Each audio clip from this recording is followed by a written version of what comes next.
Hello, everybody. How are we doing? It is my professional and personal privilege to say welcome to our 2025 virtual pitch competition powered by VBG. We are so excited that you are here. We are live on Zoom at this very moment, and we are streaming to everyone that has joined to root and encourage our veteran military spouse entrepreneurs. My name is Reggie Ordonez. I'm the head of programs here at Warrior Rising.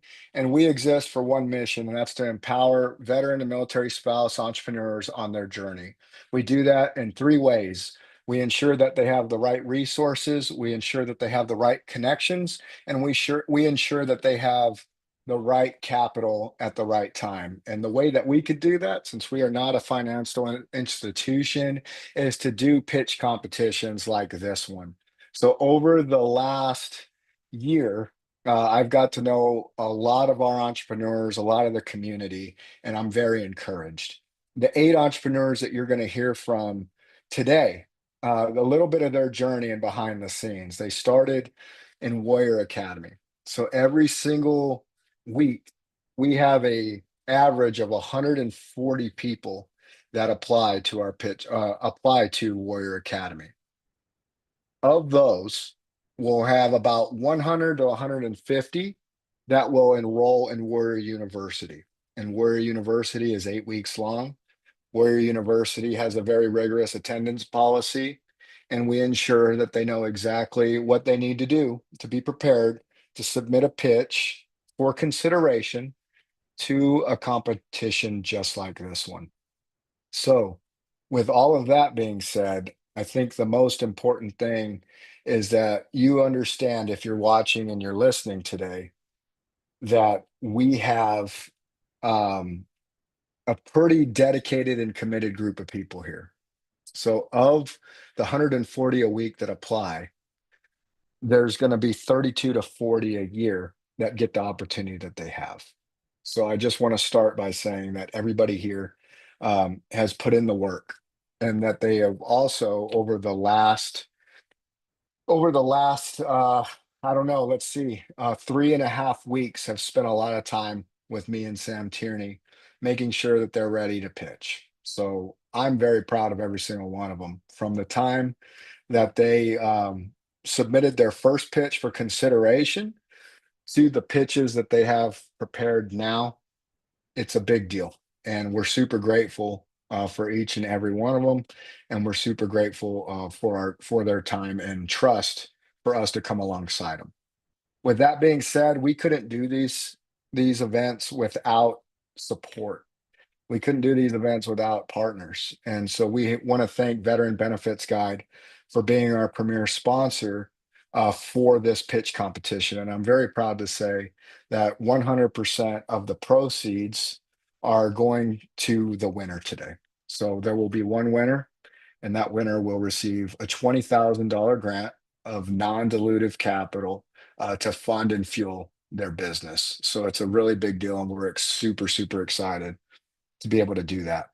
So what I want to do at this time is I want to thank Veteran Benefits Guide. If y'all could join me in giving a virtual round of applause to Veteran Benefits Guide. And I'm going to share a video before we hear from Josh, their founder. So give me 1 second to get that up and going, and we'll get it going and we'll get started.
All right, everybody, I'm getting going here. Let me get the stop share down.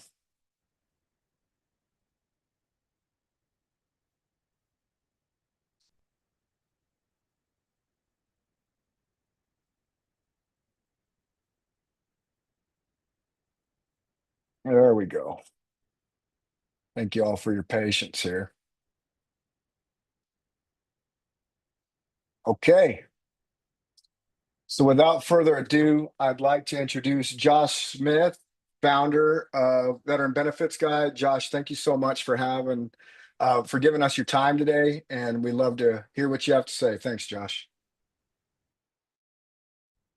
Thank you so much, Reggie, and thank you to Warrior Rising for bringing us together for such an exciting and inspiring day.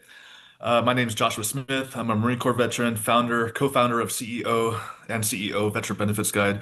With me today is Lisa Caucus. Also, she's a veteran from the Army and VBG's Chief Marketing Officer and Vice President of Public Affairs. VBG is proud to sponsor today's business shower and be a part of a community supporting veteran entrepreneurs. At VBG, we help veterans navigate the VA disability claims process, ensuring they receive benefits they earn through their service and sacrifice. We are passionate about empowering veterans and making a positive impact in their lives and their families. That's why we're a proud partner of Warrior Rising. Its mission to equip veteran entrepreneurs with the tools to succeed strongly aligns with our values at VBG. As a veteran entrepreneur myself, I know it takes persistence, discipline, and grit to chase a dream, qualities ingrained in many of us through our service. And after 10 years, I'm grateful for the journey and proud to represent a company that's dedicated to supporting the veteran community. I'm thrilled to be a part of this event today and eager to see the impact of today's results and that we'll have on these founders' journeys.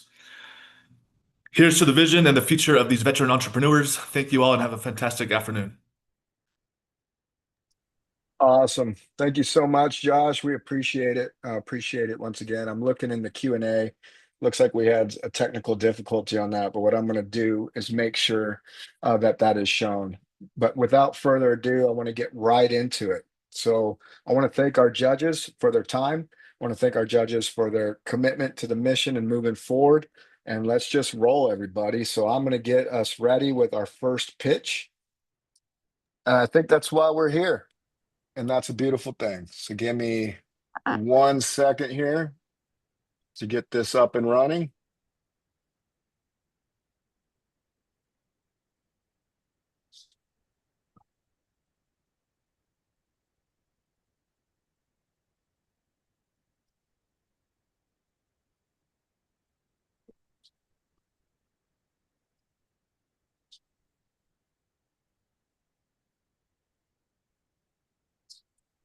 Okay. With this being said, let me make sure that before we do anything, I move everything over so there are no distractions or no frustrations with the process.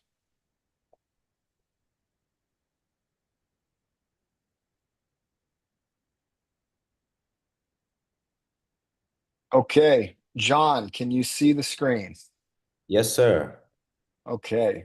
So with that being said, judges, give me a virtual thumbs up if y'all are good.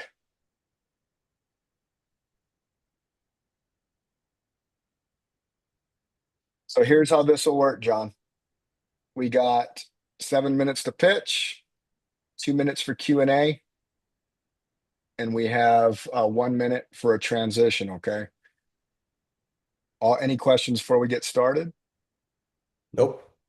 Okay, on your first words, I will move the slides for you and time will start on your first words. All right. Well, thank you very much, Reggie, and thank you everybody for joining me today on this call to share with you about InvestWise. I'm the CEO and founder of InvestWise. My name is John Casare, and the idea of InvestWise came about from a U.S. Marine veteran named Maria. Maria got out of the military. She purchased a apartment complex, and she was housing U.S. veterans. Unfortunately, this past year, Maria got a fine in the mail of over $150,000, which would basically bankrupt her and have the apartment go into foreclosure. So I was doing research upon this. Next slide, please. And I found out, you know what? A lot of other Americans and building owners are facing this same issue as Maria. There's so many regulations, there's so many fines that are being placed out, fines of over $270,000. And I was doing additional research and I found out, wow, 65% of these buildings are not compliant. And they only have 30 days to make them compliant, which usually take 18 months. So it's not enough time for them to fix the issue. Next slide, please. So I was thinking about it. There has to be a solution to predict, give them early warnings, a solution to automate the issue where it doesn't take weeks, but hours, but also recommend what they need to do with the highest ROI for that solution. Next slide. So I got together with a group of individuals I've known now for over a decade, individuals that have been in real estate, that have done technology, including myself, including a board advisor who's also a veteran and has done this very successfully in exiting startups. So we all started brainstorming and figuring out what are the pain points that we all feel as real estate owners, but also individuals that have been within technology. Next slide, please. So we came up with a solution, and the solution was InvestWise, a tool that helps automate, predict, and then connect those building owners in filing those documents, which are very important, to the state and county level, similar to TurboTax. Next slide, please. And this is a huge market. We're looking at almost $200 billion in this a few years by 2030. And if you really look at it at a very narrow scope, is roughly 4.5 billion if we just target 17,000 non-compliant buildings, which is just a very small amount here in the US. Next slide, please. And the way we're approaching this is a SaaS subscription model. We're charging a monthly fee for our product. However, we're also connecting these building owners with vendors to help solve their issues. So we're also getting a retrofit referral fee. And based upon those projections, if we're just only approaching 10 buildings, we're looking at about 600K ARR and then growing from there to over 10 million in year 3. Next slide, please. We've had significant traction. We have over 50 onboarded beta users, over 500,000 square feet that we've retrofitted. And we're looking to push out our MVP towards Q4 of this year. We also have connections with several large real estate commercial firms in the country that we're partnering with and signing up some LOIs. And we're looking to grow. We're not only to focus on California and New York market, which are the heaviest hitting, but we're looking to grow into additional states after that. Next slide, please. Now, where we're going to utilize these funds that we will receive? Well, when looking at the product, we want to really advance the AI machine learning within our algorithm for our product. So we're going to hire additional AI machine learning staff. We're also going to target some of those funds towards marketing campaigns to not only veteran networks, but also industry events that are very focused on prop tech. And then last but not least, we want to give back. We want to give back to those veterans that served us, right? So we're going to subsidize and do pilot programs with 5 veteran-owned buildings, provide them the ability to succeed and also thrive in this crazy market. Next slide, please. With that said, my contact information is here. I'm happy to connect with you. We're looking for individuals out there to help support this vision, not only for veterans like Maria, however, for Americans throughout the country. This is a big issue that's going to trickle down and affect the whole United States of America. And not for the best, because a lot of buildings are obsolete, they're outdated, they don't have the knowledge and information needed to be successful. And this segment of real estate and prop tech hasn't been fully disrupted yet. So we're going to be at the epicenter in the forefront to help provide this solution like we have so far with our 50 plus beta users and getting America back on track and solving this huge issue and crisis. Thank you so much. Awesome. Thank you so much, John. We have 2 minutes now for Q&A from judges. Josh. Hi, John. Thank you for that presentation. It's very interesting and I appreciate the problem you're describing. Can you please describe what sort of competitors you have or what the landscape is as far as that goes? Sure. And good to see you, Josh. I've used your services in the past, so it's good to see you here on the Warrior Rising. Good question. So we have two competitors. One of them is a competitor located in New York City, and they're focused specifically on the New York City market. This is city. The second competitor is focused on ESG.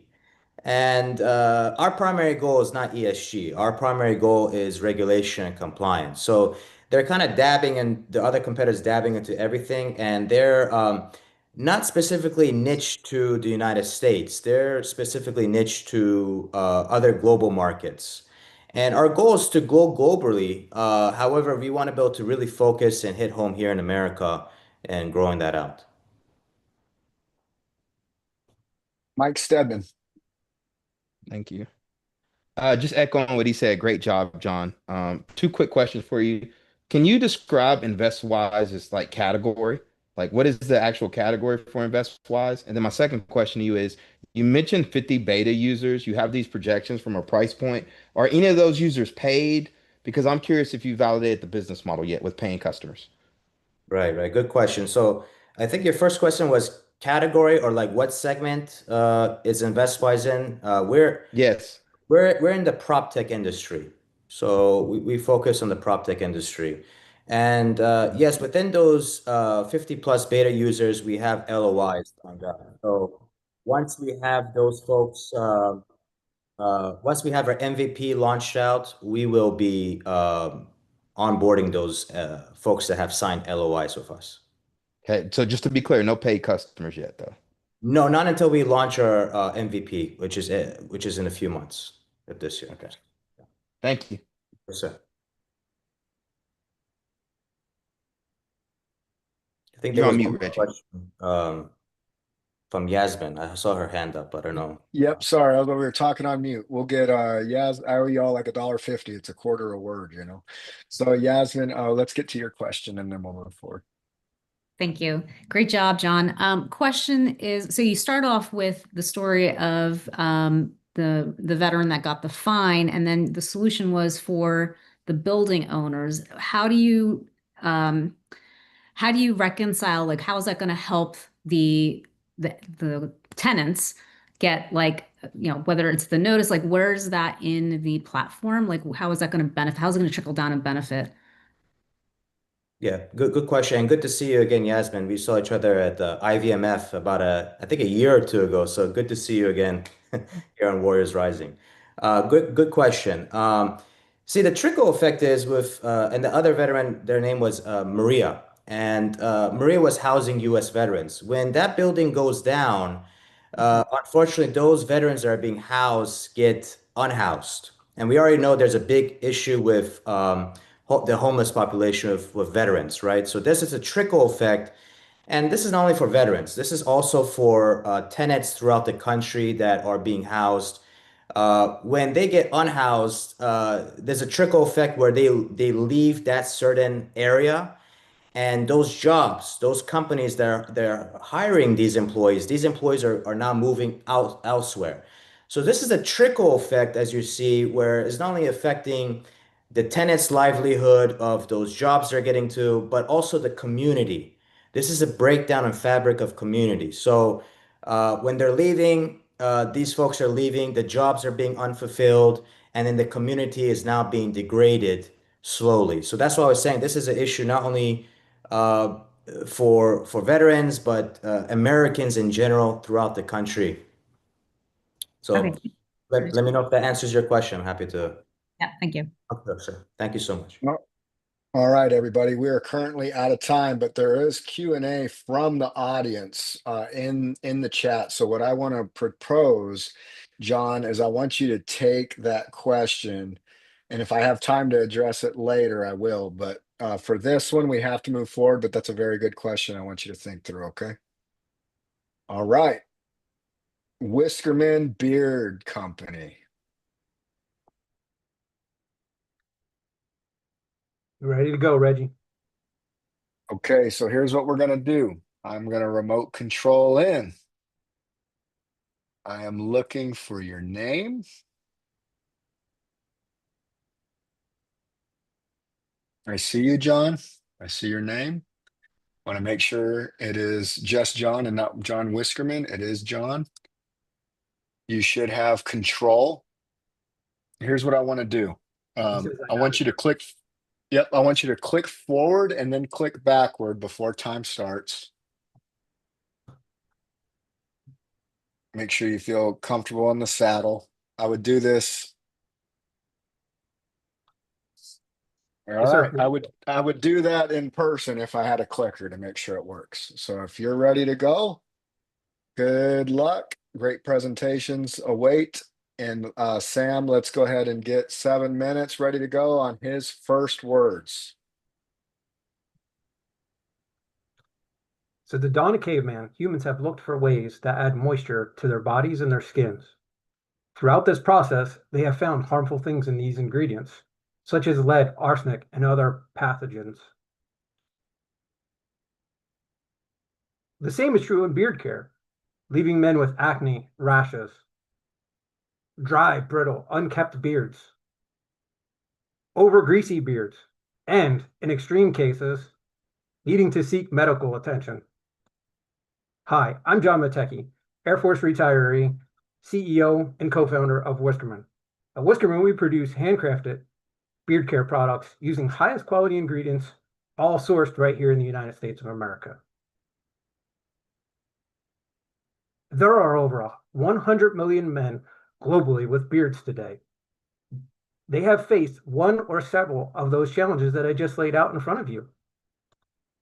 I too am part of these statistics, having used a beard care product that had inappropriate ingredients that caused me not only to swell, but to break out on my nose and face, needing to seek medical attention. Reason being, in the industry, products are being mass produced. During this process, they're using heat to break down the oil. Then they're taking that oil that has been broken down and diluting it even further, as well as adding solvents to this process. These are not listed in their ingredients. This causes a health risk. Because of all the breakdown and the additional things added, it makes the oil low quality. This also starts at the beginning when they harvest these oils, some having pesticides on them, as well as storage, not being stored in the appropriate bottles, as well as the appropriate temperatures. There's a cost associated with this, not only from a consumer perspective of having to buy products from several different beard companies to find what works, some ultimately sadly giving up on their journey, but also from a medical standpoint, needing to see doctors and dermatologists. At Whiskerman, we have a better way. With our ingredients, we use a cold press method. One, to maintain all of the ingredients at its highest possible level. Two, including keeping its nutrients that allow to feed the pores for healthy growth of facial hair. We use nothing but the highest premium products on the market, making our products safe for the skin because they're organic, eliminating the pesticides from our product, as well as being properly stored not only in the appropriate bottles, but also at the appropriate temperature. Whiskerman's handcrafted process is reliable with everything being sourced in the United States. And importantly, the overall process is scalable. Why Whiskerman? Why now? The United States of America has called to remove pathogens such as lead and arsenic and other harmful things from all processes. Whiskerman aligns with those values. More importantly, since 2013, this industry has seen a 7.5% average year-over-year growth. This is a massive opportunity, with the average man spending $330 per year. Taking 100 million men with beards globally, we come with our total addressable market of $33 billion. There is 6.1 million men in the United States today. That leaves us with our service addressable market of $2 billion.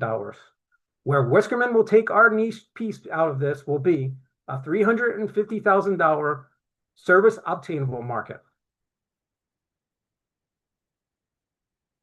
We are currently doing that in two ways. One is through our many festivals and events that we go to in the Ohio Valley, as well as our e-commerce platform, Whiskerman.com. We've been in business for 3 years. Our traction to date, we've brought in $153,000 lifetime, with our trailing 12-month model showing $52,000 has been brought in. Our customer's average ticket is $32. We have 75% margins with 18% customer return rate that is continuing to grow month over month. With a win here today, we will use the funds for the following things. We will optimize our current website to ensure a better experience for our customers and to help get new customers into our brand, as well as adding automation to retain our customers. And with that, we'll be adding 3 things. We'll be tackling the abandoned carts, our follow-up procedures, offering education, and a loyalty program for those that are willing to spread the word of Whiskerman. We will also be adding a subscription model. This will allow us to give us a trackable reoccurring revenue and increase the lifetime value of our customers. We will be doing this in 4 ways. And through this process, we'll take Whiskerman from a $52,000 company to $350,000 in just 2 years. We will continue to go to our festivals and events. That has been our key since the start of our business. We're also going to enhance that e-commerce site as well as other sites that we've identified that focus on veteran and American first goods. We're also going to be partnering with local barbershops and salons to put our brand in their customers' hands. We're also going to be going into select boutiques that showcase handcrafted goods. Beard care is booming with a growing brand, a growing customer base, and a path to scale. Now is the time to invest. Grow greatness with Whiskerman. I'll take your questions at this time. Thank you. Great job. Gabe. Hey, John. Great job, man. Cool product. Quick question to start off. I'll just throw you a softball because I'm sure you get this a lot, but it's probably something on everybody's minds, which is very crowded market, especially even in the veteran entrepreneur world. And I know you mentioned some of your differentiators, which is organic products, natural products, the process you make it, made in the USA. I think some of those are what other competitors are saying as well. So what have you found is your differentiator or the reason why your customers come back to you? Thanks. Absolutely. The number one reason we get our customers back is we offer 12 different scents currently, with them changing and rotating out seasonal. We have folks, not only men, but women who love those scents. I've had several women say that they snuggle a little bit closer to their man's beard because of the scent. So that's one of our differentiators. 2, we've got a world-class customer service. We have 4.8 stars out of 5 with over 500 reviews on our website, and then almost the same on Google as well. So our overall customer service and the attention to detail of trying to match that customer with the scent that works best for them, as well as the product that is best suited for their current journey. Awesome. Mike Stedman. I want to follow up on kind of Gabe's question, which is, first of all, I buy beard oil all the time from festivals and pop-ups, okay? but I'm curious to know, like, who is your perfect customer? Yeah, so anyone with a beard is obviously the easy answer. Where we don't have a specific, because we don't want to put anyone out where they're in their beard care journey. So this could be, the person, the veteran who just took the uniform off, that has nothing for guidance, uh, grow a beard for the first time, or someone who has a beard as long as mine, or even someone who has been renowned around the world, such as if you ever watch the Cincinnati Bengals, there's a gentleman who uses our product who's got a beard that's 3 feet long. So we try to tailor anyone that has facial hair and meet them where they are in their journey. All right. We're going to do one question. Let's go to Peyton, and then we'll move forward. I see what you're focusing on like the use of funds. What are you currently using for your marketing platforms and channels in CRM? Yeah, absolutely. So part of that with automation is going to find a CRM that works best with our WordPress WooCommerce site. Um, and then we're also we use Facebook and Instagram as our primary and LinkedIn as a tertiary. So we're going to run targeted campaigns on those as well to try to get those customers to come in once we have that website built out with the appropriate CRM in place. When you are at events, do you acquire all the information, email, SMS while you go to the festivals? So we have tried tracking that, which is a challenge because with the cash customer, we need some form of paper, and Mother Nature tends to go sideways at events. So we've had a hard way of doing that. We're in the process of trying a scan QR code, but most customers, once they walk away, kind of forget about it. Anyone that swipes their card, we are collecting their data that way. We will be enhancing that to gather all of our customers at events here with a win today. Awesome. Thank you, John. Thank you, judges. Great questions. From the audience, I could get to one real quick. John, is it a US-based product or is it foreign-based? We are 100%, and that's one of the differentiators from the early question that was kind of thrown up as a softball. All of the ingredients that go in are sourced right here in the United States. The product is made right here in my house in Ohio. So everything is American made, American first, and we will continue to do that. And with that, we have not had to raise our prices over the 3 years. Awesome. Outstanding. Thank you, judges. Thank you, John. Great job. Judges, I'm going to give you 1 minute to make sure that your scorecards are filled out. So go ahead and take that time and catch up on your scorecards. And while we are doing that, this is where I get Mr. Kent ready to go. So Kent, go ahead and come on screen. Let's do a mic check real quick. Check. 1, 2. I got you loud and clear. All right, so we'll let the judges do their thing real quick.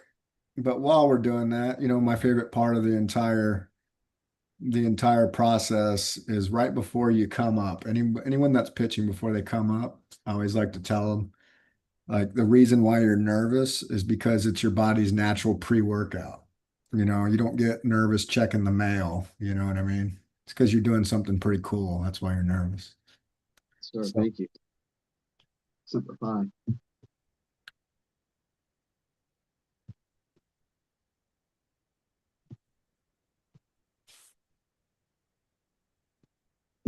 I remember to breathe.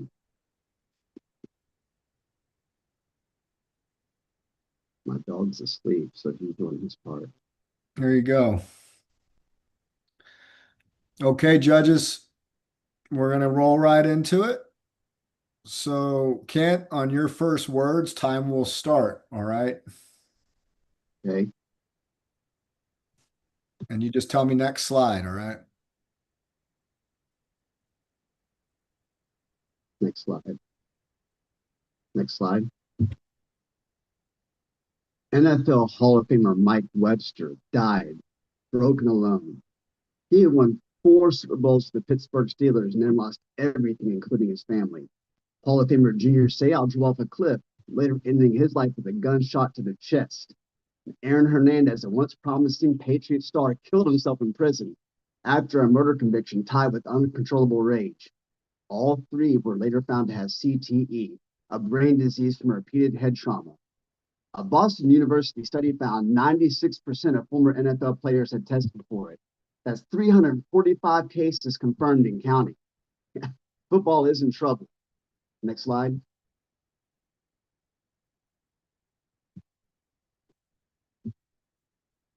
Next slide. This is Caden. Last year, he left the field after a head injury in the third quarter of his high school game. A 16-year-old sophomore, he died the next day. Moms are saying no to tackle football now. Youth leagues are shrinking, high school programs are vanishing, and it's flag football heading to the Olympics, not tackle. Buffalo Bills star DeMar Hamlin collapsed live on the Monday Night Football. Dolphins quarterback Tua Tagovailoa's hands froze and gnarled after a hit, and our own CEO Ben Troop, who played for 3 NFL teams, he got knocked out. Kids are dying, parents are walking away. Together, though, this threatens more than just rosters.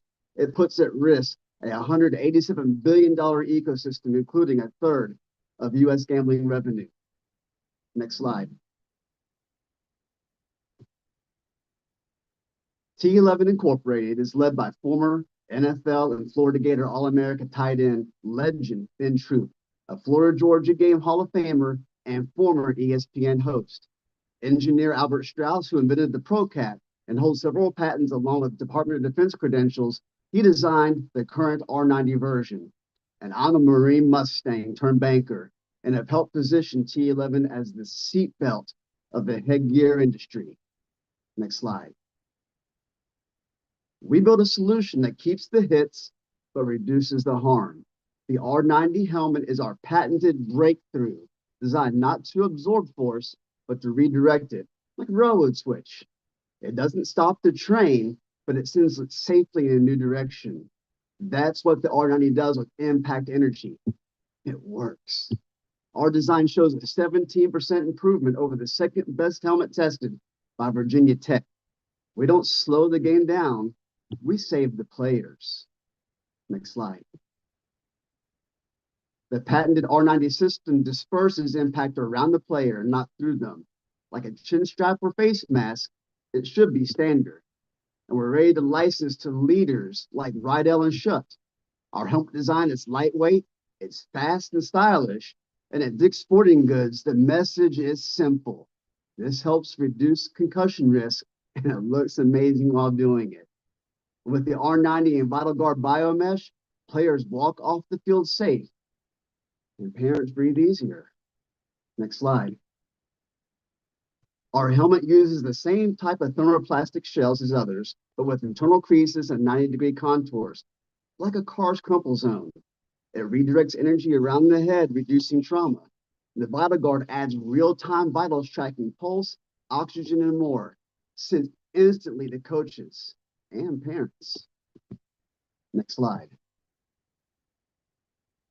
We're launching right here in Georgia. Well, actually, I'm in Disney, where we're headquartered in Georgia, with 163,000 players in the state of Georgia and the surrounding 5.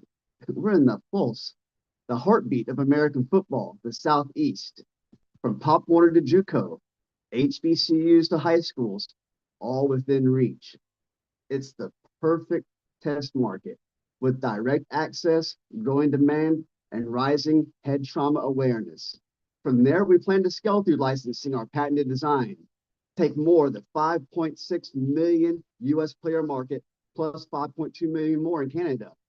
With certification, we'll reach 50,000 units sold in 3 years through direct sales and online sales, even before we reach licensing. Thanks to numbers provided with the help from the Atlanta Chamber of Commerce and our great partners that we lined up, we'll be able to fulfill 100% of that early demand with no third party needed of manufacturing. Next slide. We forecast $7 million in revenue in year 1, just from this region, growing to $23 million by year 3. The adult R90 will cost $264 to produce and retail for $425, delivering us a $160 margin per helmet. We sell 16,000 units, we hit our year 1 goals. With Greg Green Iron, Corvid Technologies, and Georgia-based freight like veteran carriers, we're ready for cost-effective time delivery, with Printify powering our merch orders. And we plan to scale with the same trusted partners. Next slide. We're asking Warrior Rising to grant us $20,000 to complete 4 R90 prototypes for testing and certification. Next slide. This covers cast shells and molds from Corvid Technologies, lab testing by Element Space and Defense, helmet geometry and simulation by Albert Strauss, and our parts from Greek Gridiron. This is the key to mass adoption in safer fields. Buyers and investors are eager, but no one wants to sign off without seeing it. You test drive a car and you walk through a house. And people want to either hold or even put on the R90, not just see a simulation. And when they do, they will be all in. Next slide. We're asking Warrior Rising to help us make history.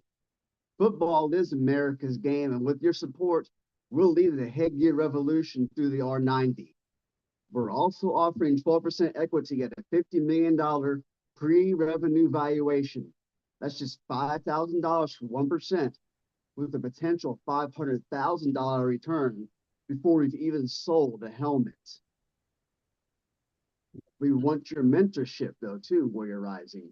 Your network, including the other entrepreneurs and judges. We want your vote to make T11 a Warrior Rising flagship. And of course, deliver me that championship belt. I'll now take questions. Good job. First question, Mike Stedman. All right. So, great job.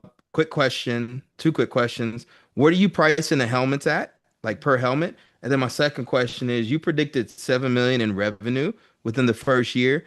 How have you validated that? Do you have any money? I know you said pre-revenue, but like, just curious, how have you validated the price point? Well, yes, sir. With the help of the Atlanta Chamber of Commerce, we had an algorithm built that started from month number 1 of what would be predictable and attainable sales. That's based off of our manufacturing capacity through Corvid Technologies to provide the shells, Greg Greeniron out of Greenville, South Carolina, who provide the parts. And then, of course, you got to be able to assemble them. So what you're looking at, Mike, is an incremental growth just based off of our current production capacity.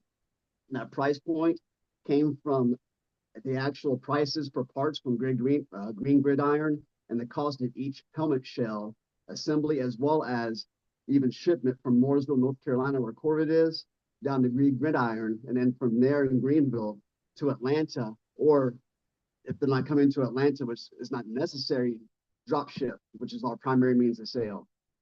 And that's your price point there. Did I answer your question? Just confirm. So no money. We don't have any paying customers yet. No, we don't have a prototype. And what we've discovered, Mike, is this came from our engineer and from all of our consultants, including the Atlanta Technology Development Center, where we're going to be housed here soon. And our mentor at SCORE is, we even experimented with trying to do pre-sales on helmets, but without the actual prototype that people could put their hands on.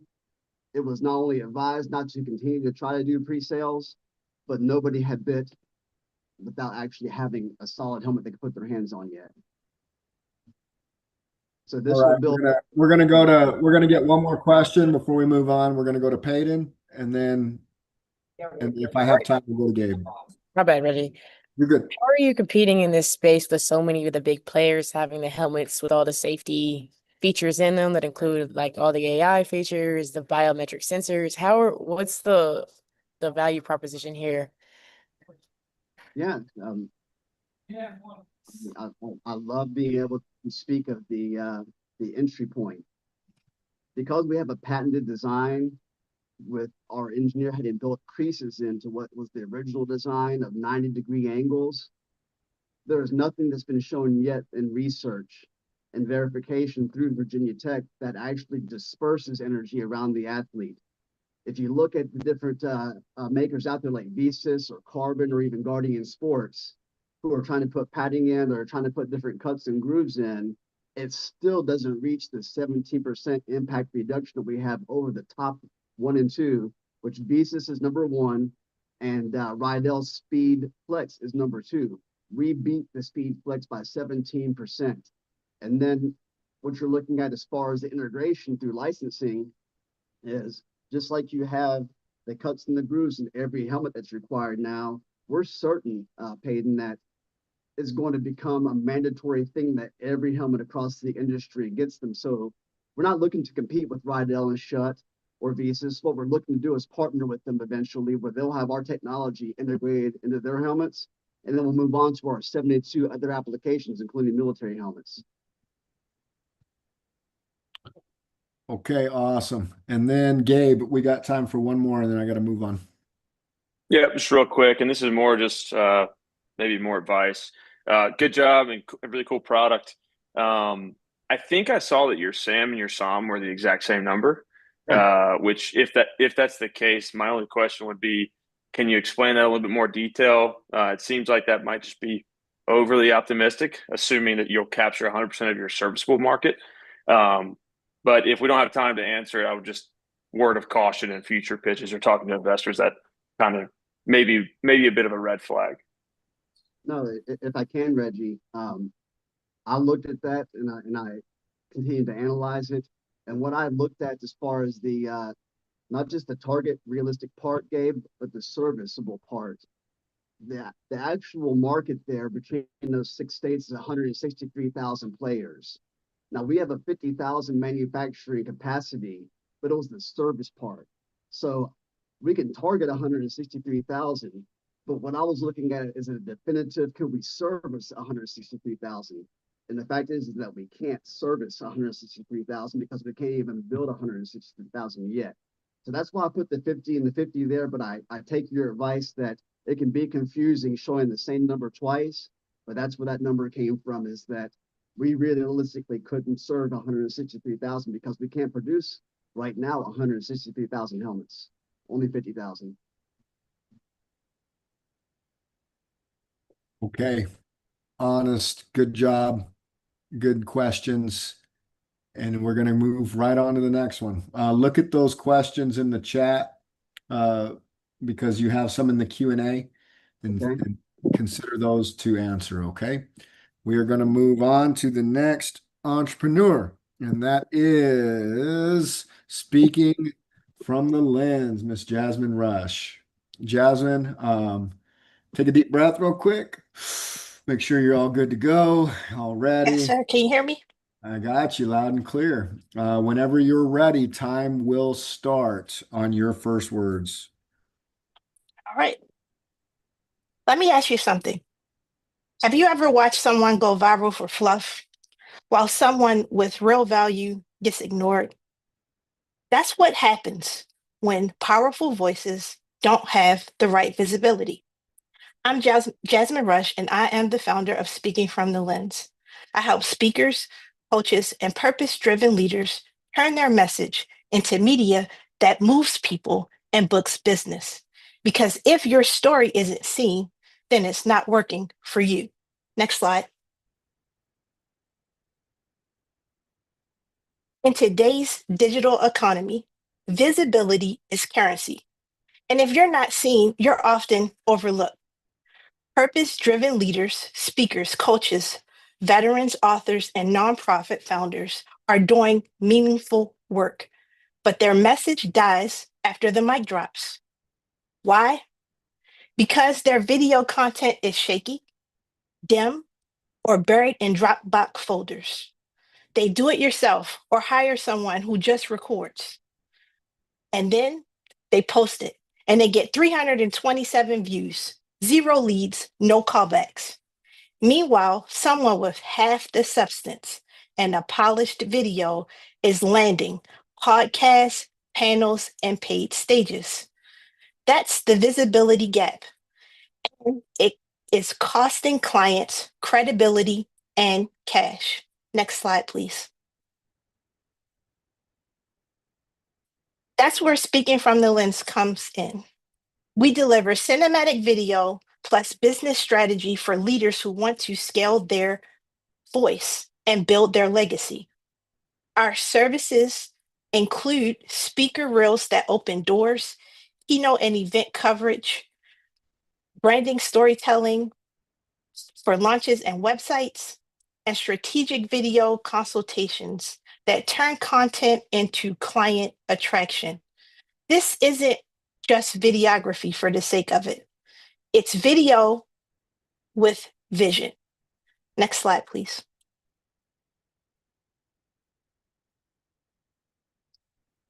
Here's what sets us apart. We're not just like everyone else in this space. We build strategy, not just content. Most videographers shoot. We plan, position, and repurpose. We tell stories that convert. Our content connects emotionally and moves audiences to action. We know our clients' world, from military to nonprofit to coaching. We speak their language. We care about results, not just footage. Our value proposition is this. Right now, when you have this type of media, it seems optional. You miss opportunities. And why? And you think performance will improve, but it doesn't. Next slide, please. Our process works this way. We start with a strategy call to clarify the message and the goal. We create a shot plan tailored to the brand. We film cinematic, emotionally compelling style, and then we deliver content with a purpose and distribution plan. Next slide, please. We also offer a monthly retainer, launch day packages, and speaker brand kits. We don't just show up with the camera, we show up with a plan. Next slide, please. Our current pricing model is such that we do speaker reels that range from these prices and event coverages as well. And monthly retainers, we have about 5 clients on current monthly retainers where we go out to their events as needed. Next slide, please. We are positioned inside a $2.1 billion content economy. That's over 50,000 speakers, 300,000 coaches, 45,000 nonprofits, 90,000 event hosts. That is the total market.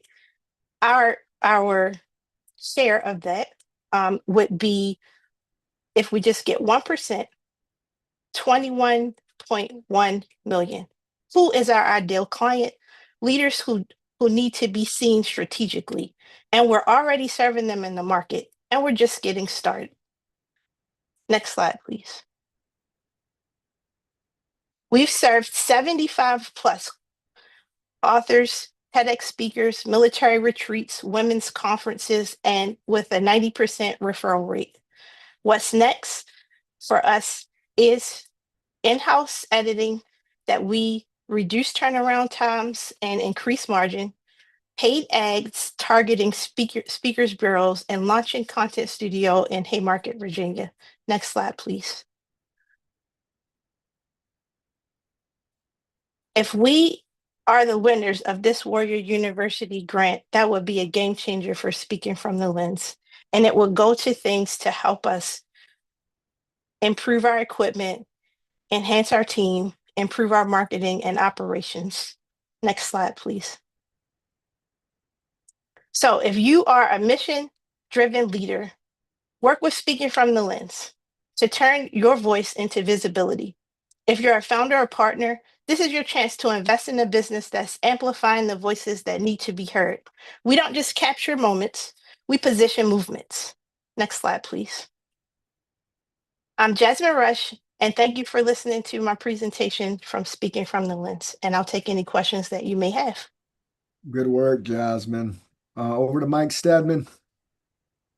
Jasmine, great job. Quick question. Can you go back to that slide where you had a breakdown of your pricing? I think it was like a couple slides back.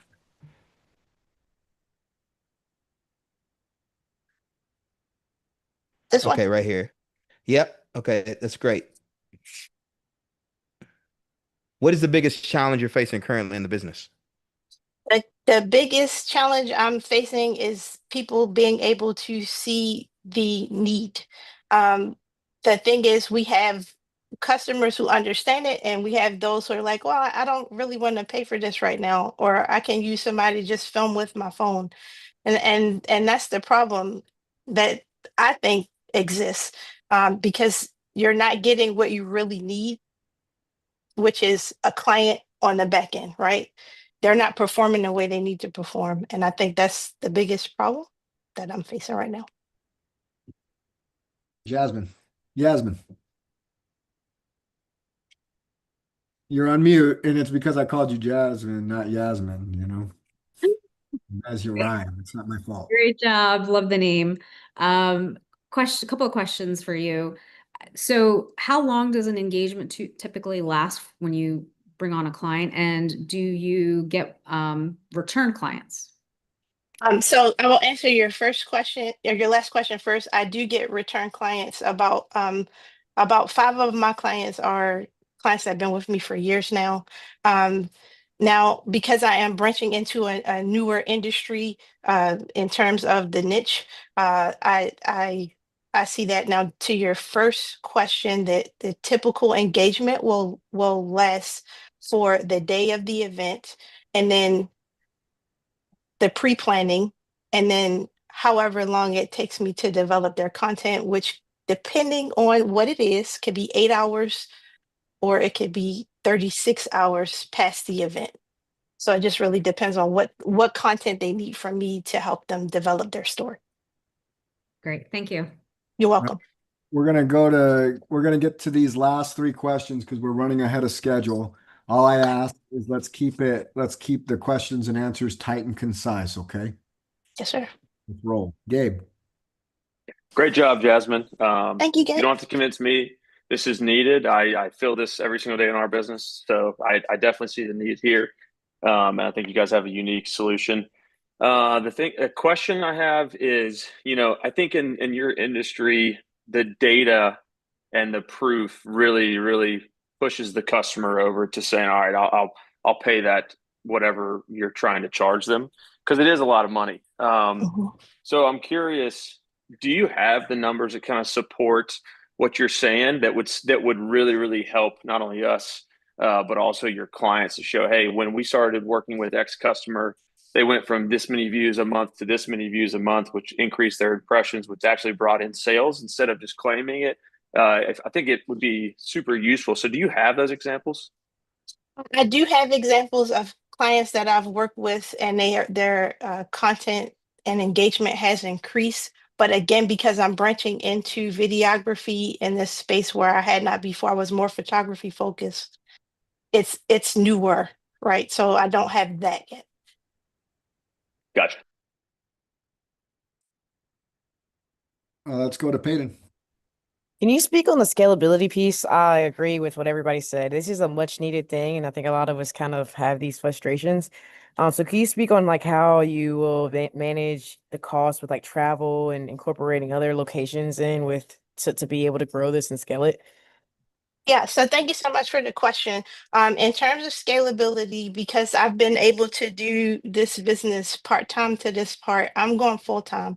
And I'm going to be able to manage costs because I have this skill set to also handle all of the editing on my own, but also then incorporate bringing in team members where needed to help me manage costs. And I plan on using people that I know and trust to help me do the edits. That's going to help me with that cost. In terms of traveling, with the industry and the economy being what it is, I can only cover what I can, but I do plan to make everything as cost effective as possible for all my speakers and authors who do decide to work with me. All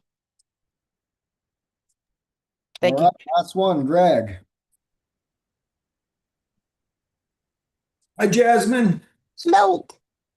Hey, thanks for the great pitch. I work for Wounded Warrior Project and can definitely appreciate the potential benefits of what you're offering. Are you a one-person show, or do you have a team? And if so, what's your team look like?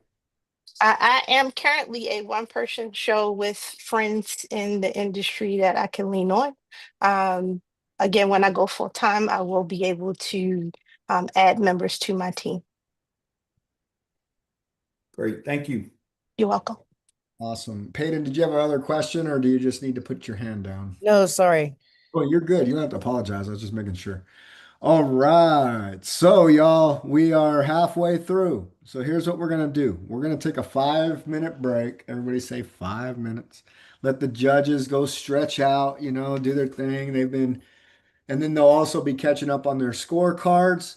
We'll be back in 5 minutes. Don't go anywhere. We still got a great lineup for you. And I'll see you here soon. 5 minutes, y'all. We'll be back.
All right, everybody. I hope we're doing good. I hope all is well. Let's see. I currently have 11:37 a.m. We are moving very strong through the run of show. So all good. I want to say thank you all for your attention. We got a bunch of people watching on YouTube. We got people on the call now, and just want to say thank you to absolutely everybody. So without further ado, we are going to get right back into it. But what I want to make sure is that y'all are back as well, because that wouldn't be good, if you weren't back as well. So everybody just kind of give me a thumbs up. Make sure you're good, judges. I see All the Marines are back. I The see Marines are on time. Mike. I see Gabe, Greg. All right, everybody, I see you. So earlier, we had a snafu with the video because it wouldn't share the audio, which I apologize for. And the reason it wouldn't share the audio is because it was requiring me to put in my Zoom password in order to share audio, and have no idea why that happened, and it's still doing that. And I'm not gonna lie to y'all, like when you're running an operation right now in the back, I don't have the Zoom password handy right now. And so I'm just gonna keep going. But without further ado, before we do that, I wanted to give everybody, well, let's just say it like this. What I want to do is make sure that you have the opportunity to see this, because it's a pretty cool story. And everything that we do in entrepreneurship specifically, a lot of the time, it's whenever founders see a problem, a problem worth solving. And sometimes passion's what drives those problems, and uh, passion's what drives the solutions as well. People are trying to do things. We're caught up in silos. We're trying to make a difference in the world, you know, and sometimes it's more difficult than it needs to be. But at the same time, it takes a lot of persistence, and that's what this is about. So I want to try this real quick. Please bear with me.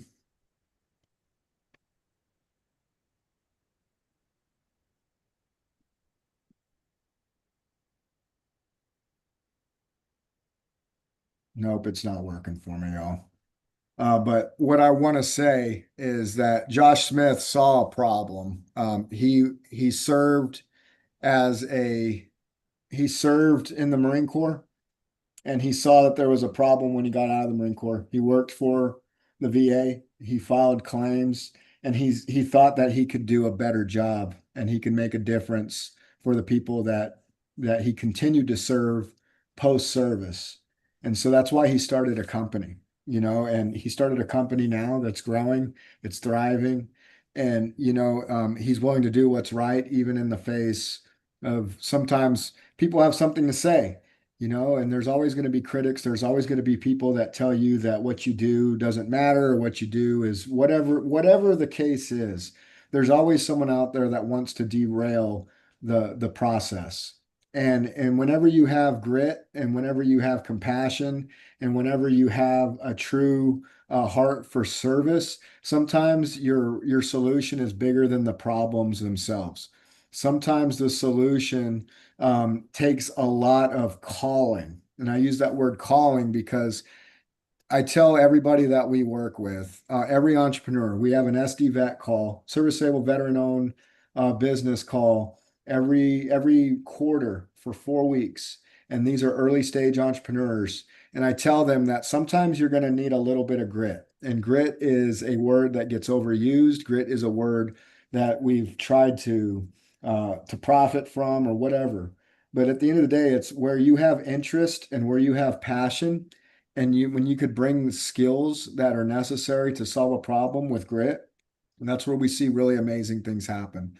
So whenever I was introduced to Veteran Benefits Guide, when I met Lisa, and when I heard the story of the founding from Josh and Lauren, I was like, this is most definitely something that I want to look at, because the story in itself on why he started Josh saw a problem worth solving, and it's helped countless people. And he didn't let criticism get in the way. He didn't let anything get in the way of what it was, what his vision was. And as entrepreneurs, I feel like that's a really good example to learn from. And it's a really good example to understand that they're still here providing and still here being a huge contributor to the Warrior Rising mission.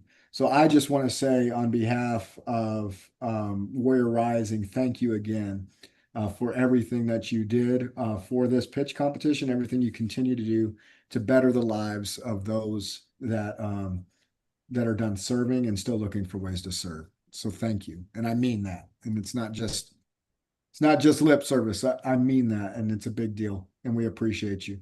So if everyone's in here, let's give them a big round of applause. 100% of the proceeds are going to the winner today, which is an awesome, awesome thing.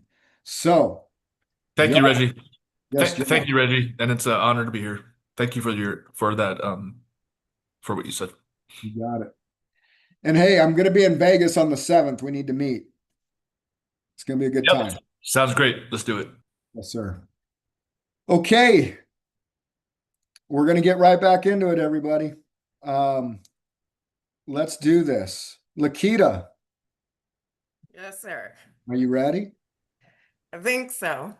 You got to be ready, We can't be getting into this without you being ready, Let's do it. All right. Hey, on your words, we'll start time.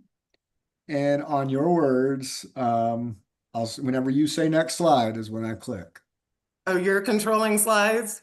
Do you want to control them? I'll move them over to you. Not a That problem. would be great. You got it. So I'm going to remote control. All right. So since we're doing it this way, give me a forward click and then give me a backward click, just so I know you're good. No. Make sure you click you probably got multiple screens up. Oh, there we go. Yep. All right. There you go. You're all set. So if you click out of this window, it won't let you click. All right. So we just troubleshooted it live. Got it. All right, Sam, get ready. On her words, we'll start time. All right. Hello, everyone. I'm Dr. Lakita Johnson, but around these parts, I'm known as Dr. J. I'm a chiropractor, acupuncturist, clinical nutritionist in Colorado Springs, Colorado. I could blab on for the next few minutes about myself, all the schooling I've done, and the places that I've traveled, but this isn't about me. This is about my people, and it's always been about my people. So sit back, put your listening ears on, and let me tell you a little story about Matt. Maybe. Nope, not working. There we go.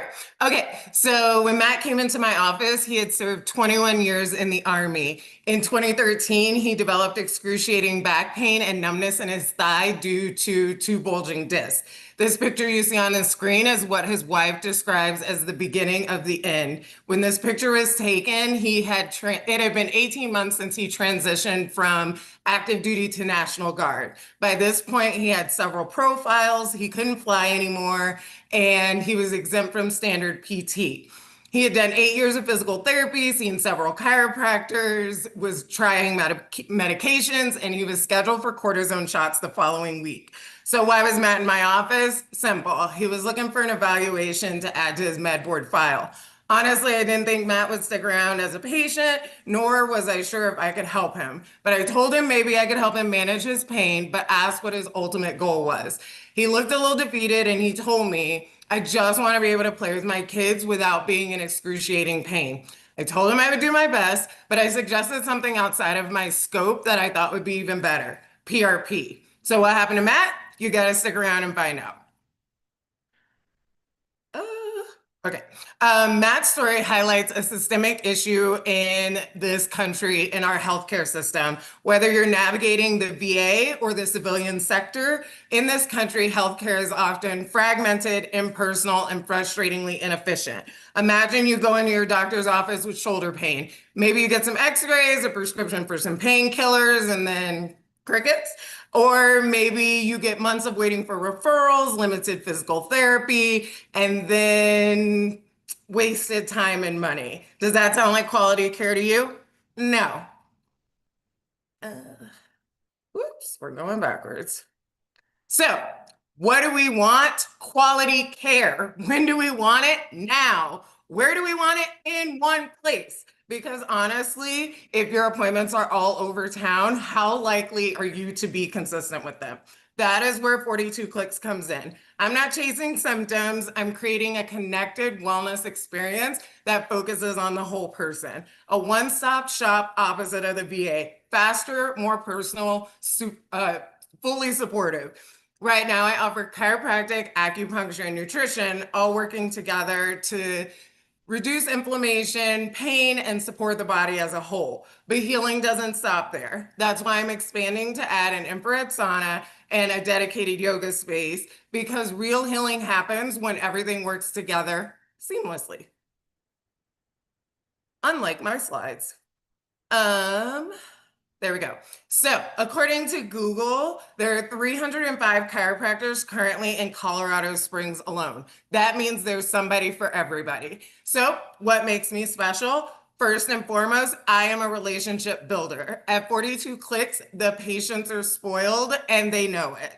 My appointment slots are an hour long. Whether you need the time or not, it's there for you. There's no waiting room. You're always greeted by a four-legged friend. I'm confused on what business hours are, and I don't take insurance. The last one may not sound like a benefit, but it is. The insurance industry dictates who you can see and how long you can see them. It's your health and your money, and I think that you should spend it on people who make you feel amazing. So, sounds good, right? You're ready to get in on the action? You log on to my website, 42clickschiro.com, sign up for your initial exam. The paperwork is sent to your email. You fill it out. It comes back to me. You show up for your appointment on time, and we make magic happen. I've been told that I'm on the lower end of the price scale, but has anybody noticed how exclusive the wellness industry is becoming? It's almost like you have to be wealthy to be well, and that is wild to me. Wellness shouldn't be a luxury. It should be accessible, collaborative, and supportive. Now, y'all, I'm a one-woman show. My four-legged assistants are cute, but they're here mostly for the snacks and the scratches. Doing it solo does mean that I have a ceiling, and that's about 192 patients a month. On average, I see about 100, so there's room for growth. But growth means bringing in help. For example, yoga's on the horizon, but teaching it myself is not on my resume. The global wellness market is set to hit $9 trillion by 2027. That's big picture stuff. Zooming in, there are nearly 500,000 people living in Colorado Springs alone. Families, retirees, professionals, plus over 45,000 active duty military and 100,000 vets. While that speaks to a strong military presence, the need for accessible whole person care spans the entire community. That's my serviceable market. People from all walks of life who are ready for something different. And realistically, if I hit just 0.4% of the local population, I would be at full capacity with my current setup. To truly fuel my growth and meet escalating demand, I'm seeking this $20,000 grant. This isn't a Vegas. This is a precise investment to directly support crucial renovations. It'll allow me to serve more individuals, get my sauna, and give 42 Clicks a brand new refresh.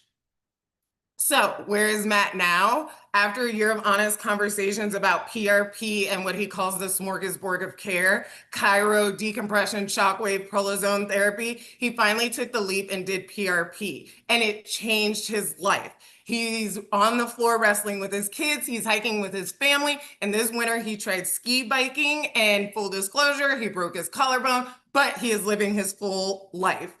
Did I fix Matt alone? Absolutely not. But I got to be his constant in navigating a complicated system. As I said at the beginning, this isn't about me. This is about my people. This is whether you're active duty, a mom, a dad, an average Joe or Jane. I want you to know that just because the medical community has exhausted all of their options, there are more options out there. By investing in 42 Clicks, you're investing in more Matts. You're investing in families reconnected, lives transformed, and a healthier, more vibrant Colorado Springs. Thank you. Great job, Lakita. Let's go to Mike Stedman. All right, great job. I love the energy. Thank you. What branch were you? What branch of service were you? I am not, I didn't serve. So my dad was in the army, my uncle was in the army, and my husband was in the army. It's all right. That counts. Family. Okay. Two quick questions for you. Of all the different services that you provide, right, what's the most profitable and most repeatable thing that you sell? And then my second question is, what's the biggest challenge in your business currently? So currently the biggest thing or service in my business is just chiropractic. I recently added acupuncture last year. So I am seeing more of my patients do both, which is more profitable. I do have patients that just do acupuncture, but we're seeing better results when they combine them. And what was hardest thing in my business? I think it's living in a military town. Actually, I just had two of my patients move away yesterday because they're PCSing. So that's like finding that revolving door of new patients has been a struggle living in Colorado Springs. All Thank right, you. over to Yasmin. I echo Mike. I love the energy, but your delivery was great. Just love the way you scripted everything. So great job. My questions, you answered a little bit about the customers. How are you getting current customers in? What's that churn rate look like? And especially now that you're saying that there's a lot of people that are more military based in the PCS. And then like, do you collect reviews? What does that look like? Just to see what the traction there looks like as well. So I've been at this for a while, and I'm at the point now where a lot of my business is word of mouth. But I'm also the chiropractor at the University of Colorado, Colorado Springs. So they do a lot of my marketing for me. And so I get a lot of students, a lot of faculty and staff, and then they tell their family, which is kind of how my patients kind of come about. Awesome. Let's go to Gabe for last question. Yeah, great job. Really, really like the presentation. And I've been a customer of businesses like yours before, and I can kind of testimonial from that side as a customer as well. So love what you're doing. My question is on the TAM, SAM, SOM slide. On the SOM portion, you didn't have a dollar amount attached to it, just a percentage of your SAM, which I'm sure you could easily get. From a judge and investor standpoint, it would be nice to know what that dollar amount is, because then you further referenced that would get you at current full capacity with what you're currently able to do in your business. That knowing that number would help me understand growth model, would also help me understand how you're going to scale, and then the use of funds as well. So can you quickly put a dollar amount to what you think that SOM is? So I couldn't really find a dollar amount for the amount spent on chiropractic in Colorado or in Colorado Springs. A lot of it was more like, here's what people spend in the US, but also a lot because the prices of chiropractic services vary greatly, especially whether you are cash based, which I am, versus people who take insurance. So the numbers are there, but they're not there, I guess, if that makes any sense. Okay. Lakita, great job. We are going to go on to the next one. We'll give 1 minute for judges to annotate anything on their scorecards right now. So you have 1 minute to do that.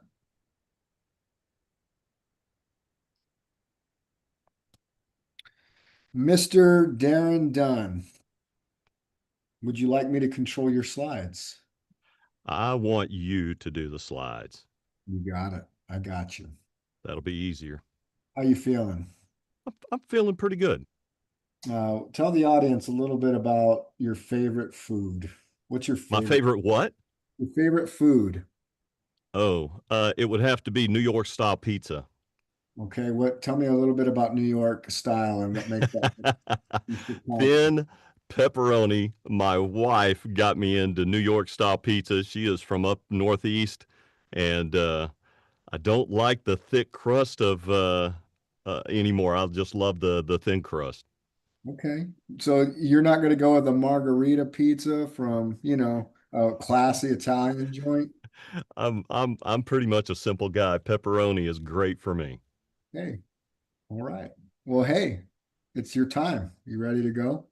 I'm ready. Okay, everybody. 7 minutes on the clock on your time. Darren, the minute you talk, the clock does start. Just tell me next slide and I'll move it for you. Will do. Hello, I'm Darren Dunn, Air Force veteran and creator of the Men's Warrior line of wrist armor. Marcus stood at the edge of his high-rise office window, staring at the city below. To everyone else, he was a success, a top-tier lawyer with a corner office and a flawless record. But inside, he was crumbling. The weight of expectations, the endless grind, the voice in his head whispering he wasn't enough. It was a battle no one could see. Or what about Greg, that just walked through the garage door of an empty house where he and his wife of 15 years raised 3 children? But now she wants a divorce. Greg falls to his knees, and his mind tells him he's a failure, but his heart tells him to keep pushing forward. Next slide. There's always been war. There's always been battles. And men always try to go into those battles prepared with the best weapons and the best armor. Next slide. But what about when there's not a physical battle, but a mental one, an emotional battle, or even a spiritual battle? What do men wear for those battles? What weapons do they use? What armor do Marcus and Greg put on to fight those daily battles? Next slide. The Men's Warrior line is giving men a stylish, rugged, tangible reminder of the warriors they've been called to be. Most people call them bracelets. We call them wrist armor. Because when the mental, emotional, and spiritual battles are being fought, men need a piece of armor they can wear daily to remind them of their inner strength, their wisdom, their purpose, and their God-given calling in the battles and grind of daily life. It only takes a quick glance at your wrist, and you can become recentered, refocused, grounded, and encouraged. Wear it. Next slide. Our designs are unique because each gemstone and each piece of metal is specifically chosen as a representation of a piece of armor that individual men might need for those daily battles. We also include a glossy prayer and positive affirmation card with each wrist armor so that the men that wear them will be continuously reminded of the values instilled in the meaning of that piece of armor. On top of that, we provide a compact card they can stick in their wallet that shares the meaning of each wrist armor and what each piece represents. Own it. Next slide. So how do you get battle ready? You go to our website, you purchase the wrist armor that speaks loudest to you, you wear it, you own it, you believe it. Next slide. Our tribe are men ages 18 to 55 and women ages 22 to 55 who buy for those men 80% of the time. Our TAM is 35 billion, predicted to grow to 71 billion in 5 years. Spiritual jewelry is going to boom from 3.2 to 6.5 billion in 5 years. The U.S. accounts for about 20% of the global sales in the spiritual jewelry market. About 50% of that is Christian jewelry specific, and about 20% of that is men's. So our SAM is around 300 million in the U.S. market. We can grab 0.5% of the market, which would put us at 1.5 million in annual sales in the next few years. Our competitors are James Avery and Shields of Faith. Our vision is to become the leading name in spiritual men's jewelry, shifting a culture by equipping men to be the spiritual backbone of their families and communities. The challenge with our vision and desire for growth is scalability. How do you get from point A to point B? Next slide. Here's our battle plan. We have fought our way to $25,000 in annual sales in 2 years without a website and any social media, and using some amazing volunteers to help us build our wrist armor. By 2028, we aim to achieve 10,000 units sold, generating $460,000 in sales annually with a robust online presence, attending trade show and markets, and creating social media ads and collaborating with influencers. By 2030, we project 30,000 units sold, yielding 1.5 million in sales annually, expanding into the retail store and increasing our global presence and offering a subscription service. And you might be saying, but Darren, you're missing a vital component of growth. You are correct. Next slide. There is no scaling without creating the opportunity to build and sell more products. That's why we're looking at establishing a scalable production model while employing disabled veterans and men that need second chances and transforming lives through our ministry-driven assembly process. We are also currently investigating manufacturing options as well. So where do we go from here? Next slide. With a $20,000 grant, we can continue the movement. Next slide. Here's how. From website, logo, and branding to inventory and assembly to advertising using social media, this is the breakdown of how we would use your investment in our company. Next slide. We strongly believe each piece of wrist armor can ignite change, one man, one family, one generation at a time, changing culture one wrist armor at a time. This is an investment in the strength of men, the unyielding resilience of men, and the unshakable faith of men. And by transforming one man's life, we can reshape an entire culture. Next slide. Invest in men. Invest in the men's warrior line. Wear it, own it, believe it. Thank you. Awesome. Good work, Darren. Mike Stedman. Man, I thought I was at church for a moment. Darren, great job. Thank You already clearly validated your business model because you said you did $20,000 in revenue. What's your biggest challenge in the business currently? Biggest challenge is being unique in a crowded market. That's a challenge in getting that uniqueness across to customers. And then the other is maintaining the quality of product as you continue to grow. Those are the two challenges I see. Thank you. Yasmin. Great job. I love your mission. Thank you. Kind of mentioned it a little bit in your last response here, but how do you differentiate from your competitors? And like, what's the cost of it? What's your profit margin for each one that you make? It's a great question. So the differentiator is how we go about utilizing each individual bead or each piece of metal to bring up a trait or a design that can inspire men, so that all they have to do is look down at the wrist and then go, oh, this is what it is. It's all scripture based as well, so it's all Bible based. And so that each one has a verse that goes along with it, so that differentiates us. Our average cost right now is about $44 a bracelet, but actual profit margin is around about anywhere from $39 to $40 a bracelet. Great, thank you. All right, Greg.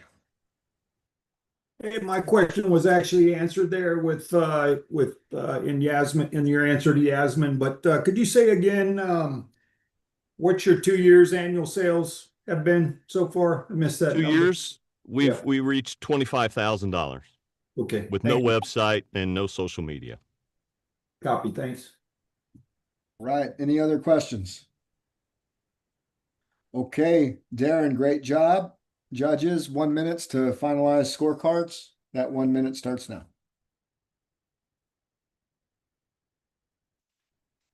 And I also want to encourage, so for all the entrepreneurs that are pitching in the Q&A, there's questions that are coming in from the audience, and that's your direct way to go into the Q&A and make sure that you type the answers out to folks that are asking. So be on the lookout for anyone that has typed a question for you in the Q&A. Not the chat, but the Q&A. And there might be something on the chat too.